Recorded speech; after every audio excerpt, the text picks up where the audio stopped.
আজ আমি নিয়ে চলে এসেছি একদম নতুন একটা ভিন্ন রকমের রেসিপি। হয়তো কেউ খেয়েছেন কেউ খাননি, কিন্তু আমার কাছে রেসিপিটা অনেক ভালো লেগেছে, তাই আজ আমি আপনাদের সঙ্গে শেয়ার করছি।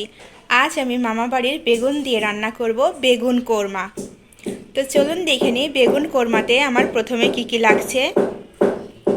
চুলার উপরে একটা কড়াই দিয়ে দিয়েছি, কড়াইটা গরম হয়ে গেছে। এখন এতে কুকিং অয়েলটা অ্যাড করে দিচ্ছি। এখানে আমি হাফ কাপের মতো তেল দিয়ে দিব ডিমটা গড়িয়ে নেওয়ার জন্য।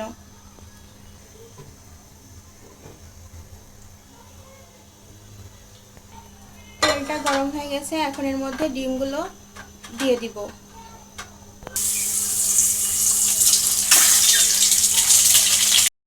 এখন আঁচটা আমি হাইতে দিয়ে দিলাম, আর এটাতে বলক আসলে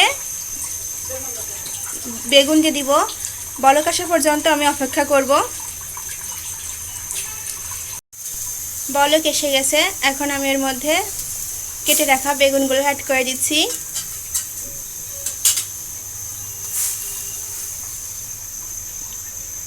বেগুনটা দিয়ে দিলাম, একটু নেড়ে দিব।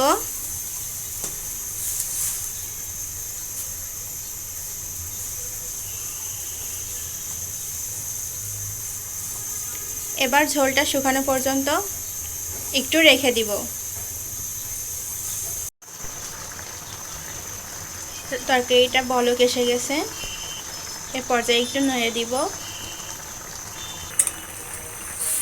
হালকা করে নেড়ে দিচ্ছি। আর আরও কিছুক্ষণ রেখে দিব ঝোলটা শুকানোর জন্য।